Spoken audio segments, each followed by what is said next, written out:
हाय दोस्तों, आज हम आपको बताने जा रहे हैं टोन्स के बारे में। देखिए, लाइंस के बाद जो सबसे बड़ा पार्ट आता है वो आता है टोन, जिसको हम अलग अलग नाम से जो है बुलाते हैं। Tone, scale, shading, different of names हैं इसके।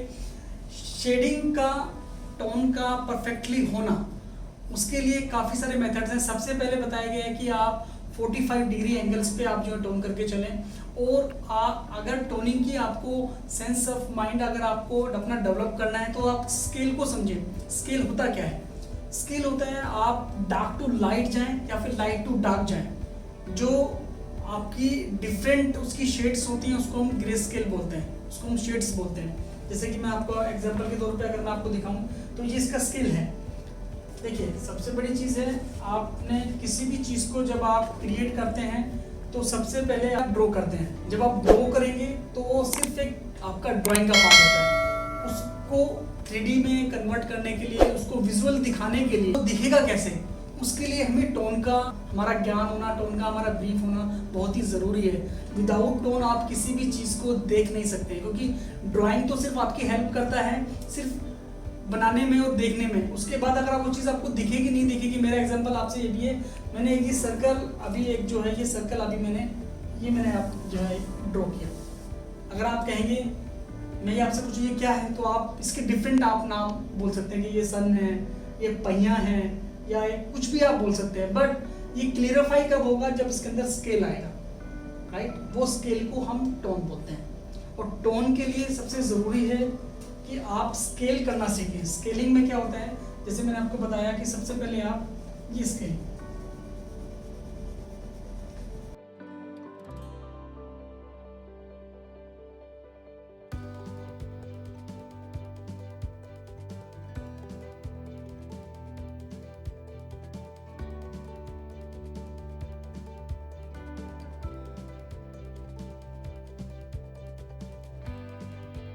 देखिए टोन में आप जितना अच्छे से अगर आपको टोनिंग करना आपको आ गया, उतना ही आप लाइव किसी भी चीज़ को आप जो है बना पाएंगे और सामने वाले को लाइव आप दिखा पाएंगे कि ये बिल्कुल हूबहू वैसा ही दिख रहा है जैसा आप चाह रहे हैं।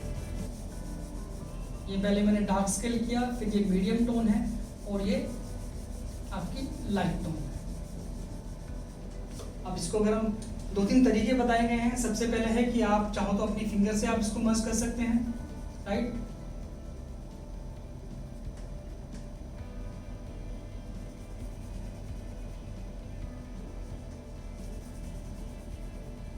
और ये जरूर देखते रहें कि आप जो चीज को आप मर्ज कर रहे हैं, अगर आप डार्क को मीडियम में मर्ज कर रहे हैं तो डार्क और मीडियम के बीच में जो स्केल है वो आपको बहुत अच्छे से मर्ज करना होगा।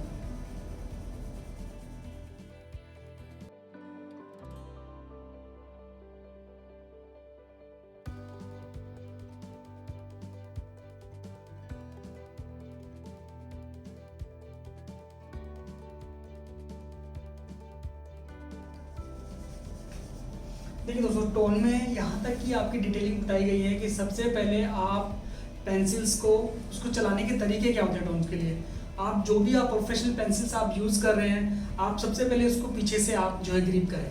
जब आप पीछे से आप जब ग्रिप करेंगे तो आपके हाथों में जो है आपका ग्रिप करने का तरीका, तो अब मैं आपको थोड़ा सा ग्रिप कर रहा हूँ कि आपको पेंसिल को ऐसे आपको जो है ग्रिप करना है और फिर आप उसको शेड, और बिल्कुल लाइटली पेंसिल के ऊपर, टूल्स के ऊपर आपका प्रेशर नहीं होना चाहिए। जितना प्रेशर बढ़ता जाएगा उतना स्केल आपका बढ़ता जाएगा। आपको पीछे से ग्रिप करने के बाद बहुत लाइटली आपको जो है चीज़ों को ड्रॉ करने सीखना है। जैसे मैंने बताया स्टार्टिंग में, आप ड्राइंग करने के बाद अगर आप चाहें तो आप 45 डिग्री एंगल में भी आप जो है अपना शेडिंग आप अपना कर सकते हैं। स्टार्टिंग बताया गया है कि आप एटलीस्ट टोन की डेली आप जो है प्रैक्टिस करें, जिसके चलते टोन के अंदर आपका ना गैप बिल्कुल भी ना आए। टोन के अंदर अगर आपका गैप आ रहा है तो वो आपका टेक्सचर बन जाएगा। हमें टेक्सचर नहीं बनाना, हमें टोन सीखना है। तो टोन के लिए आप स्टार्टिंग में 12 बॉक्सेस की शेड आप करना स्टार्ट करें। 12 बॉक्सेस बनाएं, 2x2 के आपने बॉक्सेस बनाए और आपने पहले लाइट टू डार्क आपको बढ़ना है, फिर डार्क टू लाइट आपको आना है, जिससे कि आपके हाथ में फ्लो आएगा। देखिए, टोन बेसिकली होता है तो सिर्फ फ्लो के चलते होता है। जितना आपने अपने हैंड्स पे कंट्रोल करना सीख लिया, यानी कि कहाँ पर आपको प्रेशर देना है, कहाँ पर प्रेशर नहीं देना है, वो सब चीज़ें आपकी टोन में हेल्प करता है। क्योंकि टोन कोई ऐसी पर्टिकुलर कोई टेक्निक नहीं है, टोन सिर्फ प्रेशर पे डिपेंड होता है कि कितना प्रेशर आप करते वक्त आप अपने ड्राइंग के अंदर आप यूज़ कर रहे हैं। और जहाँ तक बात है सोर्स ऑफ लाइट्स की, तो जो भी चीज़ आप जब बना रहे हैं तो उसमें देखिए 3 बेसिक टोन आपकी होती हैं, लाइट, डार्क और मीडियम। राइट, लाइट, डार्क और मीडियम, जिससे हम किसी भी चीज़ को हम देख पाते हैं। अगर किसी भी चीज़ को अगर हम देख पाते हैं तो उसमें इन 3 टोन का होना बहुत ही ज़्यादा कंपलसरी है। मेरा एग्जांपल ये भी आता है, मैं आपसे पूछना चाहूँगा कि अगर एक बंद कमरे के अंदर आपने बहुत ज़्यादा ब्राइट कपड़े आपने पहने हुए हैं, क्या आप नज़र आएंगे? नहीं आएंगे दोस्तों। क्यों? क्योंकि वहाँ पर नेचुरल कोई लाइट नहीं है। अगर कोई भी चीज़ वॉल्यूम है, कुछ टोन नाम की चीज़ कोई है, तो वो आपका ब्लैक एंड वाइट ही है, जो कि टोन कहलाता है, स्केल कहलाता है। उसके लिए आपको ज़्यादा से ज़्यादा इस पर आपको जो है स्टडी करनी होगी। और जब आप इस पर स्टडी करेंगे तो आप देखेंगे कि आप अपने स्किल्स के अंदर बहुत ऐसी बारीक चीज़ आप जो पकड़ पा रहे हैं जो एक नॉर्मल इंसान पकड़ ही नहीं पाता है। क्योंकि फोटोग्राफी हो गया, डिज़ाइनिंग हो गया, आर्किटेक्चर हो गया, फाइन आर्ट हो गया, इन सभी में सबसे मेन इंपॉर्टेंट पार्ट है आपका विजुअल सेंस का क्रिएटिव होना। जब तक आप अच्छा देख नहीं पा रहे हैं, आप अच्छा बना भी नहीं पाएंगे। तो सबसे बड़ी बात है, देखने की जो सेंस है वो स्केल को पकड़ती है, तो स्केल को आपको बनाना भी आना चाहिए। और दोस्तों ये फोटोग्राफी लाइन के लिए तो टोन बहुत ही बड़ी बात है, क्योंकि मैंने देखा है कि सालों साल फोटोग्राफी वाले जो आर्टिस्ट लोग होते हैं वो ब्लैक एंड वाइट स्टडी काफ़ी करते हैं, ब्लैक एंड वाइट शूट्स काफ़ी करते हैं, और ब्लैक एंड वाइट शूट्स में वो स्केल ही देखते हैं। तो टोन का जो एक पार्ट है वो बहुत ही ज़्यादा इम्पोर्टेंट पार्ट है लाइनिंग के बाद, क्योंकि वो किसी भी चीज़ को ना विजुअल बनाता है। और जब विजुअल बनाता है तो एक आर्टिस्ट के लिए मैनुअली अगर वो किसी चीज़ को क्रिएट करने जा रहे हैं तो लाइन के बाद टोन का उसका परफेक्ट होना बहुत ही ज़रूरी है, जिससे कि वो उन चीज़ों को जो है बहुत अच्छे से एक्सप्लेन कर पाएगा। और वो प्रोजेक्ट वाइज भी उसका पॉजिटिवल रहता है कि सिर्फ लाइनों से तो कुछ सिर्फ लाइनें दिखती हैं, जब तक टोन नहीं होगी तो वो वॉल्यूम में नहीं आएगा, वो अच्छे से क्रिएट हो नहीं पाएगा। तो मेरा मानना है कि आप सबसे ज़्यादा आप टोन की भी प्रैक्टिस आप करके चलें, जिससे कि आप अपने ऑब्जेक्ट्स के अंदर बहुत अच्छे से आप डिटेलिंग जो है कर पाएंगे। और साथ ही साथ डेप्थ के लिए भी ये टोन का एक मेन पार्ट होता है। अगर आप कहीं पर भी आपको डेप्थ दिखाना है, राइट, कहीं पर आपको ब्राइटनेस दिखानी है, चीज़ें दिखानी है, वो सारी स्केलिंग वाली जो बातें हैं वो सारी टोन के अंदर आती हैं। कई बार होता है ना कि खुली आंखों से भी बारीकी चीज़ों को नहीं पकड़ पाना, वो इसलिए होता है क्योंकि आप कहीं ना कहीं विजुअल नहीं कर रहे हैं, आप उसको समझ नहीं पा रहे हैं, उसकी बारीकी चीज़ों को आप देख नहीं पा रहे हैं। तो उसके लिए आप टोन की प्रैक्टिस आप बहुत अच्छे से करें, जिससे कि आप बहुत अच्छे से उसको जो है समझा पाएँ, बता पाएँ।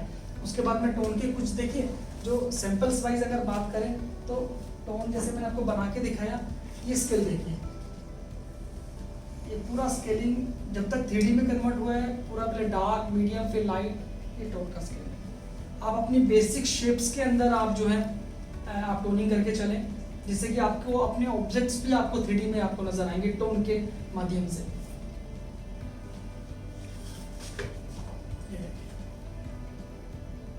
क्योंकि दोस्तों जब आप फोटोग्राफी की अगर बात करें ना, जब आप किसी भी इंडस्ट्री के लिए फोटोशूट जब आप करते हैं तो वहाँ पर सोर्स ऑफ लाइट की आपको नॉलेज होना बहुत ज़रूरी होता है। कि अगर आप प्रोडक्ट शूट कर रहे हैं या फैशन शूट कर रहे हैं तो वहाँ पर कहाँ से लाइटिंग आ रही है, देख रहे हैं आप कि लाइट, डार्क, मीडियम, इन तीनों चीज़ों की समझ का होना। क्योंकि किसी भी चीज़ को अगर हम देख पा रहे हैं तो हम वो 3 शेड्स से देख पा रहे हैं, लाइट, डार्क और मीडियम, तभी वो ब्यूटी में कन्वर्ट हो पाया है। तो ये सेंस ऑफ माइंड भी आपको टोनिंग के जरिए ही पता चलता है, और ये आपका होना बहुत ही ज़्यादा ज़रूरी है। ये देखिए कि आपकी बेसिक शेप्स हैं जिसके अंदर टोन को बहुत अच्छे से जो है एक्सप्लेन किया गया है कि कैसे आप एक नॉर्मल ड्राइंग को आप प्रेजेंट कर सकते हैं अपनी टोन के माध्यम से।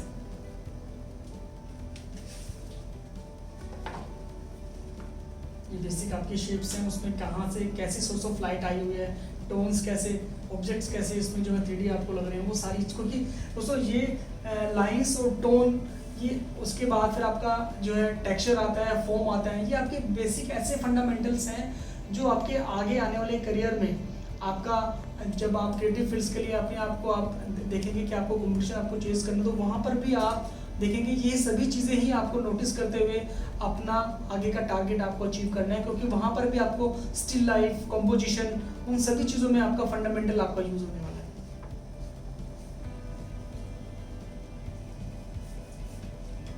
सबसे पहले दोस्तों आप देखेंगे ना कि आप स्केलिंग में, यानी कि ये डिफरेंस आपके टोनिंग के अंदर आपका होना चाहिए। आप डार्क स्केल से लेकर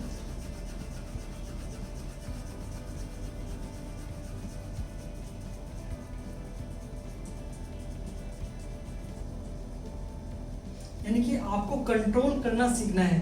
मेनली क्या होगा कि जब आप सिर्फ इसी ग्रिप पे, अगर आप देखेंगे ना कि अगर आपने आगे से आपने अगर ग्रिप किया हुआ तो आपके 3 फिंगर्स आपके यहाँ होनी चाहिए, और आपका नीचे वाली जो आपकी बेस वाली फिंगर है वो आपका स्पेस पे होगा, जिससे कि आप 45 डिग्री एंगल पे ये आप स्केल की आप प्रैक्टिस लेके चलेंगे।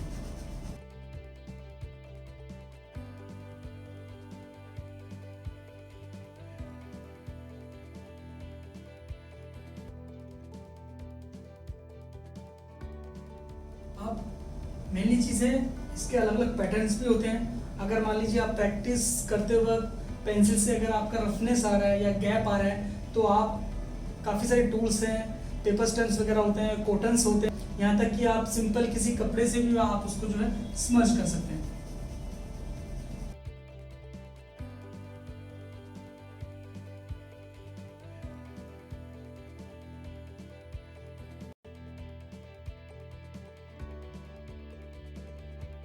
क्योंकि दोस्तों देखिए, सबसे बड़ी चीज़ है लाइनिंग। जब आप बहुत अच्छे से परफेक्ट से आप लाइन करना शुरू कर देते हैं, तो लाइनिंग में तो आपने काफ़ी सारी चीज़ें अभी आपने लास्ट आपने जो है सीखी कि लाइनिंग के अंदर कितनी चीज़ें आप जो है बहुत बारीकी से आप सीखते हैं, जिसमें लाइनों के अंदर परफेक्शन आता है। बट टोन जब आप बहुत बारीकी से आप सीखना शुरू कर देते हो, टोन आपका परफेक्शन बन जाता है, तो जो मेन पार्ट है पर्सपेक्टिव, डिटेलिंग, राइट, डिस्टेंस, वो सारा का सारा आपको टोन के जरिए से ही आपको रिप्रेजेंट करना होता है। टोन बेसिकली आप hatching, cross hatching, stippling, right, different आप टेक्निक से भी आप टोन आप क्रिएट कर जो है कर सकते हैं। अब दोस्तों देखिए, साथ ही साथ एक चीज़ और भी आती है कि ब्लैक एंड वाइट को समझने के बाद फिर आपको कलर्स पे भी आपको टोन का जो है आपको सीखना चाहिए, और आपको जो है डिफरेंट आपको बनाने चाहिए। उसके लिए इसमें भी जैसे मैंने आपको बताया ना कि लाइट टू डार्क आपको स्केल्स पे आना है, जिसमें कि आपकी कलरिंग सेंस के अंदर किस तरीके से आपको स्केल बनाना सीखना है। क्योंकि कलर्स के अंदर भी अगर हम बात करें तो बेसिक्स कलर्स के अंदर आप स्केल कैसे सीखेंगे, तो उसके अंदर भी आपको उसका स्केल बनाना आना चाहिए। अगर हम बात करें एक ब्लू कलर को अगर आप स्केल में अगर आप कन्वर्ट करेंगे, तो उसके अंदर आप जितना पानी मिलाएंगे या फिर जितना वाइट मिलाएंगे, उतना उसका स्केल का जो है आपको पता चलता है। तो स्केलिंग के लिए फिर आप जो है पेंसिल्स की डिफरेंट शेड्स से आप जो है अपना टोनिंग स्केल्स आप जो है बनाने की आप प्रैक्टिस करें, और ज़्यादा से ज़्यादा प्रैक्टिस करेंगे तो आपका स्केल आपको पता चलेगा कि एक डिफरेंट कलर से भी कितनी टोन आप निकाल सकते हैं। जब आप एक डिफरेंट अलग अलग बेसिक्स जो हमारी पेंसिल्स होती हैं, बेसिक्स पेंसिल्स में अगर हम बात करें तो बेसिक्स जो आपके कलर्स होते हैं, जैसे आपका ग्रीन है, येलो है, राइट, उन अलग अलग कलर्स की आप जो है टोन बनाना आप जो है प्रैक्टिस करें, जिससे कि आप स्केल की बहुत अच्छी डिटेलिंग में आप बात करेंगे हम थर्ड पार्ट पे, लाइन, टोन और टेक्सचर। देखिए दोस्तों, टेक्सचर अपने आप में एक काफ़ी बड़ी चीज़ है जो कहीं ना कहीं हमें अट्रैक्ट करती है और हमें अपनी तरफ जो है खींचता है। उसमें 2 टाइप के आपके टेक्सचर होते हैं, एक स्मूथ और एक आपका रफ। आप थोड़ा सा मैं एक्सप्लेनेशन जरूर आपको जो है बताऊंगा कि इसका एक्सप्लेनेशन किस लिए बनता है, क्योंकि टेक्सचर बेसिकली हर किसी चीज़ का एक सरफेस होता है, एक बेस होता है, और बेस को जानना हमारे लिए बहुत ही ज़रूरी होता है। जब हम लाइंस पे बहुत अच्छे से काम कर पा रहे हैं, टोनिंग की समझ हमें हो गई है, तो हमें टेक्सचर को भी कहीं ना कहीं समझना पड़ेगा, क्योंकि टेक्सचर हमें कहीं ना कहीं फील होता है। एग्जाम्पल ये भी आता है, देखिए आप जब नेगेटिव पॉजिटिव चीज़ों को जब बहुत अच्छे से आप समझ पाते हैं और आप फील भी करते हैं, तो आप आर्ट के अंदर भी आप टेक्सचर को आपको उतना इम्पोर्टेंट आपको क्रेडिट देना होगा और आपको लेके चलना होगा, क्योंकि टेक्सचर बेसिकली उसका बेस होता है। अगर किसी भी चीज़ का अगर आपका बेस प्रिपेयर नहीं है, बेस अच्छा नहीं है, तो वो फुलफिल वो पिक्चर भी जो है अच्छी बनके नहीं आती है। स्किन है, अगर बात करें, अगर मैं घड़ी के शीशे को अगर मैं टच कर रहा हूँ तो मुझे फील आ रहा है कि यार ये कांच है, तो ये कहीं ये टेक्सचर होता है। इस टेक्सचर में यहाँ तक की भी बात है कि अगर कोई आपके पास से गुजर रहा है, अगर उसने आपको नेगेटिव सेंस से अगर आपको टच भी किया तब भी आपको फील हो जाता है कि वो नेगेटिव है या पॉजिटिव है। उसी तरीके से हम आर्ट को जब हम देखते हैं तो जब उसका ड्राइंग वर्जन, उसका टोन वर्जन, तो कहीं ना कहीं हम उससे अटैच भी होते हैं। तो हमें अपनी पेंटिंग्स के अंदर टेक्सचर की भी इतनी इंपॉर्टेंस हमें देनी होती है। तो कुछ टेक्सचर्स मैं आपको दिखाना चाहूँगा। टेक्सचर बेसिकली हमें कहीं ना कहीं हमारी पेंटिंग के अंदर, हमारी आर्ट फॉर्म के अंदर काफ़ी बड़ा रोल प्ले करता है उसको ब्यूटी में कन्वर्ट करने के लिए। तो हमें डिफरेंट बेस को समझना बहुत ज़रूरी होगा, जिससे कहाँ पर स्मूथनेस आ रहा है, कहाँ पर खुरदरा आ रहा है, वो हमारी आर्ट में हमें समझ में हमें पता होना चाहिए कि वो हम कैसा टेक्सचर जो है यूज़ कर रहे हैं। तो ये देखिए डिफरेंट शीट्स पर डिफरेंट टेक्सचर को जो है यूज़ किया गया है। अब ये टेक्सचर आर्ट का थर्ड इम्पोर्टेंट पार्ट है, लाइन, टोन, टेक्सचर। उसके बाद हम बात करेंगे, देखिए एक टेक्सचर और मैं आपको दिखाना चाहूँगा कि हर किसी चीज़ का अपना एक टेक्सचर होता है। अगर लीफ की बात करें तो लीफ का अपना एक टेक्सचर है। ये डिफरेंट जो टेक्सचर, ये टिश्यू पेपर है, ये आपका एक जो बबल्स वाली जो आपकी फूली आती है उसका टेक्सचर है। तो आप डिफरेंट टेक्सचर को भी आप समझें कि टेक्सचर और टोन में क्या डिफरेंस होता है।